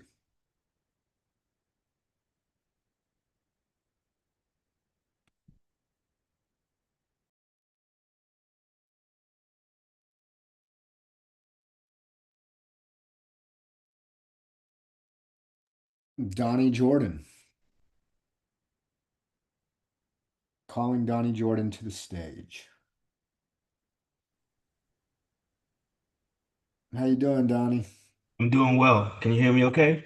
Got you loud and clear, sir. You ready to do this? Yes, sir. I'd like to control the slides myself if I can, Reggie. You got it. So I am going to remote control you in right now as we speak. You are controlled in. Do me a favor, go ahead and move forward once. There you go. Oh, Click that slide, or I can see you moving my mouse, so you just got to click it there we and then go. now go backwards. Don't hit annotate. Escape that. Hold on. Only use the arrows, all right? Forward Okay. and backward. So okay, go ahead and hit forward. All right, go backward. Don't hit annotate. You're hitting annotate, man. Don't do that. Just all you gotta do is click forward or backward. Yeah, I see the arrow Yeah, before. use the arrows on your keyboard. Oh, gotcha. Forward and backward. Give it a shot. No, All I, right. I'd rather you just do it then. It seems like it's giving me some challenges, so I'll just call next slide. You got it. Hey, let's reset real quick before we start. Okay. We ain't gonna mess with that. We're gonna get that energy out of there. Deep breath, man. It's on you. You've done a good job preparing, so let's let it rip, okay? All right, I'm ready. Just tell me next slide, and Sam will start on your words. Okay, sounds good. Hi, everybody. My name is Donnie. I'm the managing director for Legalized Docs Plus. We are your partner for mobile notary, remote online notary, identity verification, and legal document supportive services. Next slide. So everybody is against the clock and their schedules. Our customers typically need documents completed and submitted during critical and sometimes emotional times. Some have medical emergencies or last minute travel, business deals, partnerships. And then traditional services that you might find at your local bank or at a shipping center, excuse me, are not always available. It can be hard to find the support that you need for documents on the weekends or at the last minute. So we make it easier for you to complete your documents so you can sign with confidence, save time, and eliminate stress. Next slide. So our solution is simple. We meet clients wherever they are. We make remote, mobile, and in-person verification services readily available. We provide convenience, high quality, secure transactions, and compassionate customer service. Next slide. So our value proposition is that we simplify the process. We eliminate stress and we deliver peace of mind. We have businesses that we work with that trust us, families that rely on us, and we currently work with government agencies today as we speak. We're adding value in our community, and our community is very happy to have us here in Ionia, Michigan, in the middle of the mitten on Main Street. Next slide. So let's talk about how it works. You go to our website, you choose the service that you like, whether that's remote, mobile, or in store. We meet you, so we'll come to your home, your work. You can come into our office, or we can connect online. We verify your identity, and then you sign. Verifications are complete, they're handled quickly, securely, and accurately. Next slide. So let's dive a little bit deeper into the transactions, right? So first you'll choose and we'll verify your identity. Then we'll create an invoice. The invoice is generated and sent to you. You pay the invoice. Payments are accepted online or in person. And then you're set up to meet with an agent. You sign your documents with confidence, and that's it. Simple. 1, 2, 3. You choose, pay, and sign. There's no apps. There's no confusion. It's just professional service at your convenience. Next slide. All right, so now we're going to take a look at the market. Now, identity verification market by the year 2030 is set to reach over $20 billion. Inside that market of identity verification, it holds both notary and fingerprinting services, as well as several others. The smaller serviceable area for the U.S. notary market sees over 50 million notarizations annually. And that market is currently valued at $6.5 billion. So when we pinpoint into our obtainable market, we're looking at 0.0010%. That's a fraction of 1% that'll have our business clearing over $250,000 in value. Next slide. So we have what I like to consider a low overhead, high volume business model. All of our services operate on a fee per session basis. And with mobile visits, we include mileage and service premiums. And then with our online sessions, we include security and technology premiums. Live scan fingerprinting and background checks are pre-scheduled contract fulfillment appointments that bring in consistent daily clients and consistent monthly revenue for our business. We break even right at about 200 live scan customers per month. Next slide, please. All right, so now we're looking at the traction and growth. And I want to quickly highlight that we just opened our store in 2025 in Ionia, Michigan. And since opening, we average between 10 to 15 enrollment clients daily. Now, as a certified partner with IDEMIA, we provide fingerprinting, identity verification services, and client support for the state of Michigan's UEP program. Now, this partnership demonstrates that there's definitely a demand for our services, but it also shows that there is a level of trust in our performance ability. Next slide, please. So with the $20,000, we would use 20% of that for some new technology equipment that would help to increase our monthly revenue. About 25% we would use for targeted marketing campaigns online and in our local community. And then the other 55% is going to support our general operations since we're new in business. Next slide, please. So Legalized Docs Plus is a reliable service and we're customer focused. We have a scalable business. It's meeting a real world, time-sensitive need. And we're your partner for some of life's most important moments.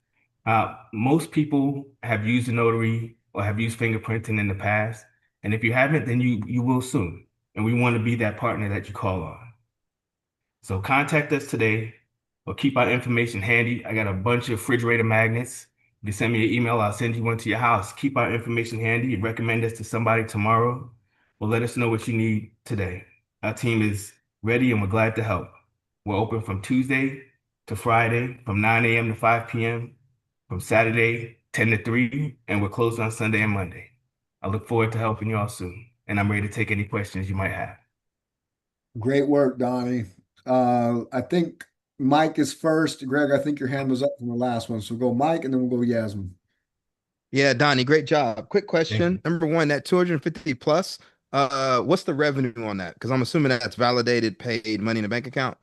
That's correct. That's correct. So we collect on the monthly, and if we reach our 250, which we did in our first month, that was about 18 days. That generated almost $1,000 in that month for us. So without current, you got it, man. Without current overhead, that will pretty much break us even every month. Awesome. Yasmin. I think I misunderstood. So you said the first 2 weeks of 250 is people or number of clients or your revenue? That was actual clients. So we do about 10 to 15 enrollments a day. That's just for fingerprinting.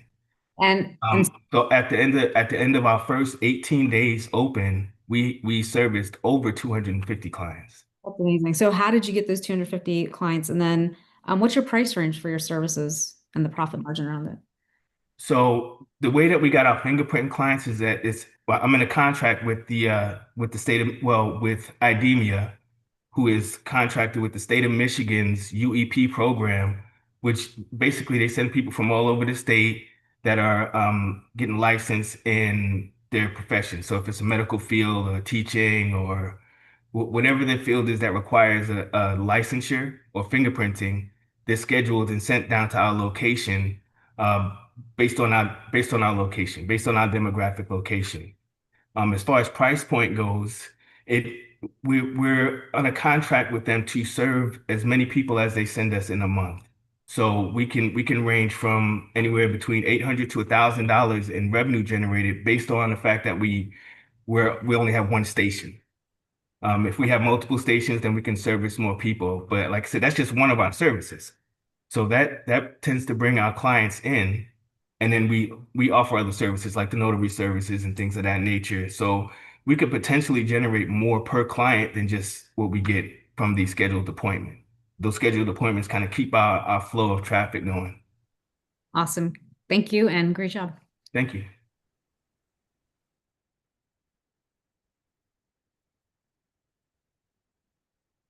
Do you have a question, Gabe? I see your hand up there too. Yeah, I'll go ahead. I was going to wait for Reggie to call him. It's like a good student. Donnie, great job, man, and really, really a big congrats on the early success. That's amazing. Just a quick question. I'm interested in where you guys are thinking technology could disrupt this industry. Looking at your TAM, Samsung, by 2030, who knows what the capabilities in AI are going to be. So I'm really more just curious, what are your thoughts around that, and how are you guys as a company talking internally about staying on top of that? That's a great question. I appreciate it. And truly, I think that we are at the very first stages of where identity verification is leading in the future. Biometrics it's not new, but it's relatively new in certain markets, and ours is one of them. So I think that we're positioned to not only capture a lot of the current volume in the sector, but we're positioned to support the growth in the sector. Like there's not very many places that are doing live scan fingerprinting on the level that we're doing, contracted with the government. A lot of people are still doing the old ink and paper fingerprint rolling processes. So like I said, we're right at the cusp of what the future truly holds. When you're looking at 2030 and $20 billion, by the time we get to 2030, I'm sure that number is going to push up and that the potential is going to grow. And I think that we're in a great position to capture that. Yeah, I agree. I think it's a really cool spot for you guys, especially when you look at how do we start to verify what is AI generated and not. I mean, I think that's a perfect slot for you guys. So congrats on the success, man, and great. Thank you. Okay. Great work, Donnie. Thank you, Great sir. pitch. Yes, sir. Absolutely. Okay, 1 minute for judges. You have 1 minute to fill out your scorecards. While we're doing that, I am going to prepare Lori. Hi, Lori. How are you? I am doing well, thank you. How you feeling? Good. I got the nerves, but it comes with the territory sometimes with presenting. I do want to say, like, super inspired and loving all of these presentations. And so kind of like rounding it out, I hope I bring some inspiration as well. But great job, everybody in my peer group here.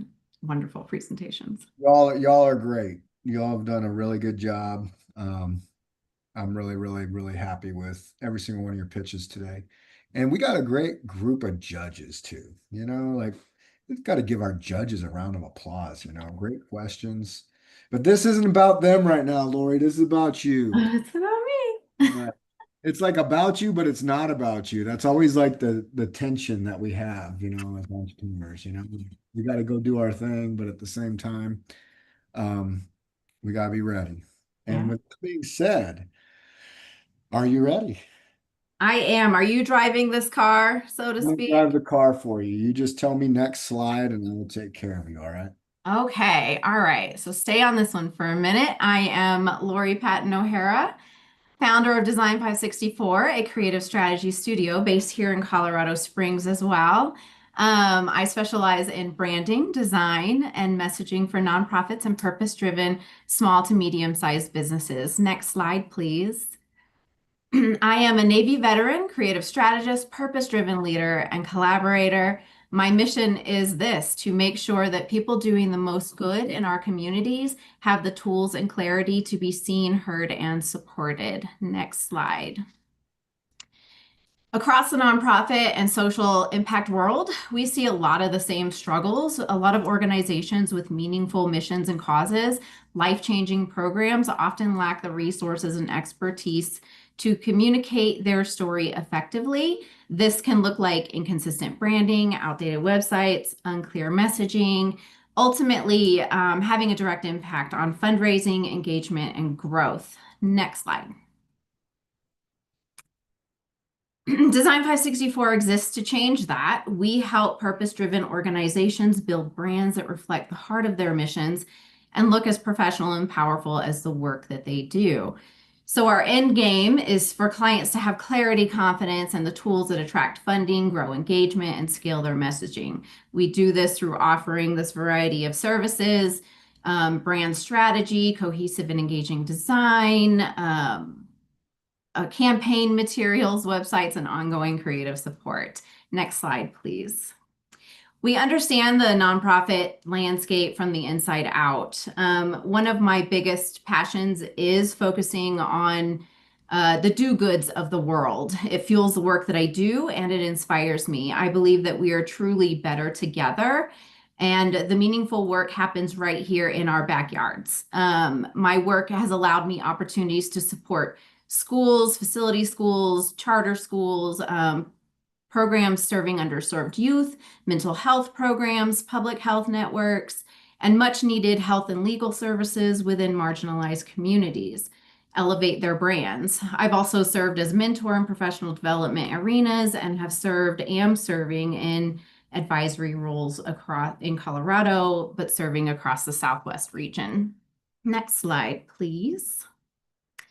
So our process is built for impact and ease. It's simple. We start with a discovery phase and call, check-in, meeting where we identify goals, audience, brand voice, and then we'll step into the design process, building cohesive visual identity and campaign suites. Delivery and coaching, I'll deliver the final materials. I'll train my clients how to implement them or update, utilize their new pieces. And then ongoing support. That can look like retainers for long-term projects, toolkits to keep the brand consistent and on track. Next slide. So the opportunity is big and it's growing. So looking at the TAM, SAM, SOM, the total addressable market, there are over 1.5 million registered nonprofits in the US with over 471 billion in charitable giving. Many of these organizations need that branding, design, and messaging to stay competitive. The serviceable market, we focus on small to mid-sized nonprofits and purpose-driven businesses, which are approximately 400,000 in the US with fewer than 100 employees. The serviceable market, in the next 12 to 18 months, I plan to serve 50 to 75 regionally. This is at the current capacity. I would like to grow that and expand that over 18 to 24 months to be 150 to 200 clients and projects regionally. Next slide, please. The revenue model is simple and scalable. We generate income currently through project-based creative deliverables, monthly retainers for long-term partners, and in development, a subsidized offering through a Design for Impact initiative, and also high-ticket VIP brand strategy sessions that could be virtual, in person, as well as low-ticket, self-driven brand kits. I want high impact. With low overhead and flexible teams of contract creatives, we're able to keep our margins healthy while expanding access for those with limited budgets. Next slide. So over the past 5 years, Design 564 saw a wide range of growth and loss. A lot of this was impacted by the pandemic, but in a personal health recovery and also shifting into going in-house. I went in-house with a nonprofit for 3 years, so that's where that big dip comes in, minimizing my availability to my business. In 2024, I started picking up either existing clients or a couple of newer clients. And so kind of picked up a little bit of a stride there. And then this year I came back to my business full time, tracking, picking up my stride to ideally, hopefully hit back in my peak year in this 5-year assessment. Close to 73K is my goal to round out this year. Next slide. So for the next steps of growth, my goal is to pick up some more contractors to help expand capacity and resources, hire potentially a part-time designer, assistant, potentially, and developer. So looking and evaluating what that need could be that would most benefit. Launch visibility campaign and package our strategy sessions up. Next slide. So funding, I'm looking at approximately 10K to hire contract design and development support to meet the growing demand, 5K for the Design for Impact initiative, subsidizing branding services for grassroots orgs, 3,000 to launch a campaign, and 2,000 to invest in software, tech upgrades, hardware, etc. Next slide. Design 564 is more than a creative studio. It's a catalyst for clarity, confidence, and change. With your support, we'll scale our reach, deepen our impact, and ensure that mission-driven organizations can show up in the world with the visibility they need to thrive. Thank you. Great work, Lori. Let's get right into it. Let's go to Mike Stedman. First of all, great job. Love the energy and congratulations getting some revenue on the books. I know how hard it is running an agency and whatnot. How are you thinking about AI? Because I know right now a lot of companies are going to be thinking they can outsource stuff to Canva and some of these other tools that are now providing AI agents. And how have you thought about making yourself, competitive in the long term? Absolutely. So I have a lot of thoughts on AI. I like it. I think that it's very valuable and useful. However, I'm a big believer in ethical use of AI. And so with that, I do believe that there is authenticity in the actual creation of the work that's being done. It feels you get more genuine and authentic language, imagery, branding, etc. And so the other thing with AI is it does pull from a variety of what it's pulling online. Somebody's like, build me a logo, and it's going to pull elements from other companies, other designers, and then create its own little thing. So you're getting a lot of risk of hijacking other creatives in the industry. So ethical use of AI is a big deal to me. I am serving on a board here in Colorado at the college for their AI program. And so that's an interesting conversation in how businesses are using it. And then also it's a conversation, I serve on the board at a state college here as their chair advisor. And that's a conversation that we're having with what's happening in the classrooms. Students are putting together work that is not theirs, they've submitted into AI. And so those have been like conversations, and how are we in conversation with our instructors, having that conversation with students and how to use AI ethically. I'm very protective about that. Good work. Okay, Yasmin. Great presentation. So my question to you is, we know that a lot of nonprofits, one of the things that they struggle with is having money, right? And so you're targeting nonprofits. Is there a specific stage of nonprofits you're working with? And then maybe even similar to what Mike was saying, like use of AI, is there an offer package using AI for a lower amount to help the other nonprofits that aren't at that revenue that they're able to afford you? So a couple of things with my approach with nonprofits. When I build out proposals, I maintain some flexibility for what their budgets are and what they can manage. So we tend to find like a happy space and kind of tailor the services. And so since services can vary, it's newsletters or it's social media campaigns or it's website support, or brochures, for example, like we really kind of get to a place where we get to pick and choose and tailor some services to meet some immediate goals.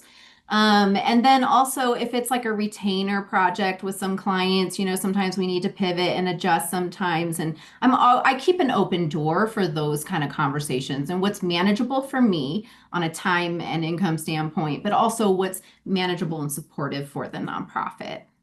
How are you currently getting other nonprofits? Sorry, I threw in a question. Right now because I've been working for myself in totality about 16 years. And so a lot of my work at this point is word of mouth, which is great, and referrals from current clients. A lot of my clients currently also I've been working with for years. So my roster has had that sort of stability in that sense. So then new clients come in either via referral or like even in my recent transition. I have the privilege and opportunity to continue to work with that nonprofit as a contractor. So that was a really wonderful and supportive transition, both for me and for them. I love this organization, so I'm really grateful. Great. Thank you, Laurie. Yeah. Greg, last question. Hi, Lori. Hi, Greg. Hey, loved your story. I got out of the Marine Corps about 6 years ago after a long career, and my first job was in a medium-sized not-for-profit. So I can really identify with the need for what you're offering. In fact, your story sounds remarkably similar. We brought on a full-time communications director because we just got tired of spending donors' money on various contractors and things. Yeah. I guess my question is, with about 73K as your highest revenue and the need to bring on different contractors, can you describe kind of what kind of contractors you would need to bring on to provide the services you provide, and Sure. how much of your revenue might have to go towards that? Well, so that 73 was like the highest in the last 5 years. There was a point where I hit 90. So I see a lot of potential, in year prior to 2020. So I see a lot more potential for growth. But in that, with contractors, I have contracted with folks before, and it typically looks like I'll pick up a developer sometimes for websites if I don't have the bandwidth for it. Or I just worked with an SEO optimization guy to help with a website to optimize a client's website. So, I kind of just I make sure I budget and factor that into any proposal if I'm looking like I'm bringing on extra hands on deck kind of situation, and just make sure that that's included in the package. So the costs are covered in that sense too. Nice. Well, best of luck. I'm excited for you.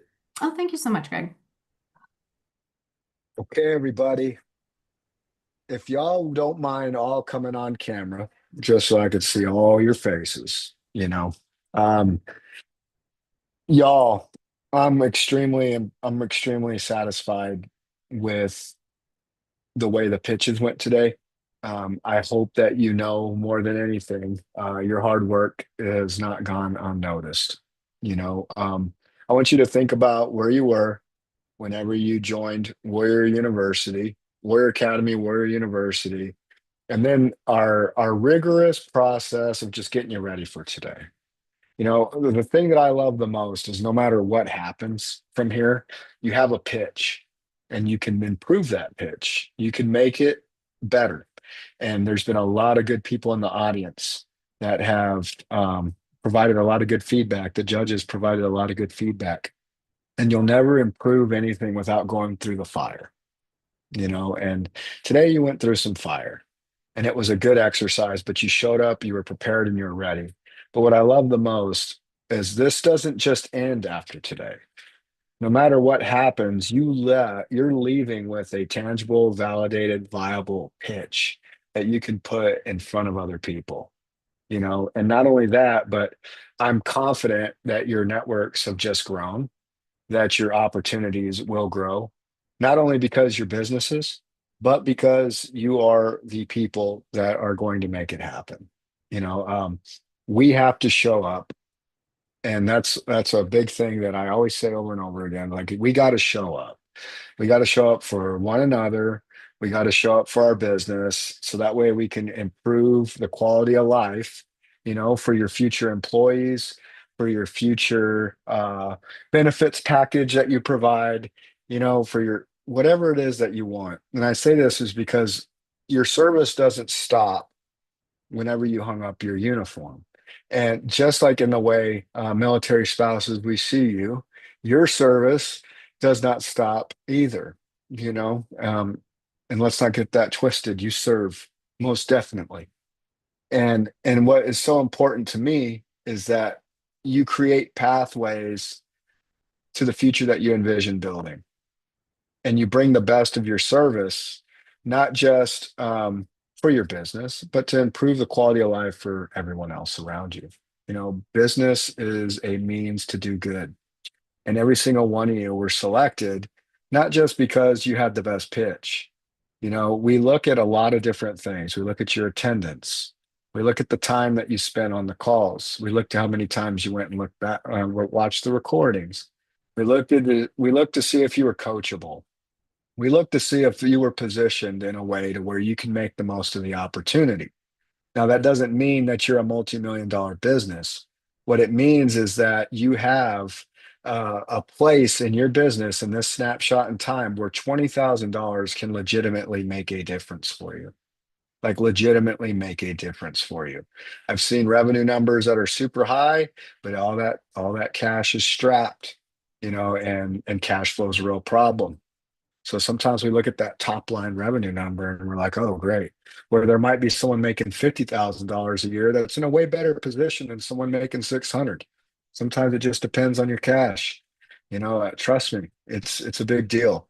So we looked at who's in the best position to make the most, who has some initial traction, who has sales, but who really needs this opportunity because they showed up, they showed out, and they were coachable. I want to give Veteran Benefits Guide an opportunity. Josh, if there's anything you'd like to say to close us out for today, um, feel free to.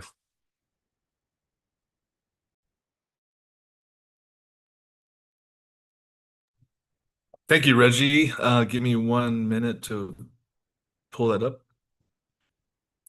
And I want to again thank everybody for the time and effort and all the energy they put into this. Um, and we're going to be offering for the winner today, we're going to be offering a pro bono service opportunity from VBG. Whether you've been rated already or have an existing claim, we want to ensure that you're not underrated and you do get what you deserve from the VA. So we will be assisting you free of charge to navigate through that process and to get you the rating that you deserve. And if you're not a veteran, then you could definitely refer somebody to take that place. Thank you. Outstanding. Thank you so much, Josh. And I appreciate you and everything that y'all are doing for us. So now we wait. So here's the things that are going to happen. What happens next is the judges will finalize their scorecards. They will rank you 1 through 8. 1 being the most competitive, 8 being the least competitive, or most room for improvement. With that being said, I take those numbers, they're validated and cross-checked, and I will know the winner. The winner, the winner will be announced tonight, 6 p.m. Eastern time on Zoom. So I will make sure that everyone on this call in the panel, well, actually, let me do it this way because we have a lot of people watching on YouTube and there's people on this call in Zoom that are still listening. So go to warriorrising.org, warriorrising.org, and under the events, you'll see the pitch competitions. I want you to register for tonight so that way you can be there to hear a little bit more about each founder, hear a little bit more from Veteran Benefits Guide, and we will do the winner announcement. Right. So now every founder has to wait, and I'm sorry that you have to wait. But hey, the tension sometimes is good, you know. With that being said, I just realized I'm not on the screen, y'all. Jeez Louise. Okay. Here's what I'll do. If you're a judge on this call, I'm going to send an invite so y'all can collaborate if you would like. Okay. Not necessary, but I will create an invite just in case you want to. give me 5 minutes after the conclusion of this call to do that, okay? And I'll make sure that happens. Until next time, y'all, it has been real. It has been fun. And I will see you all tonight. Everybody, thank you so much.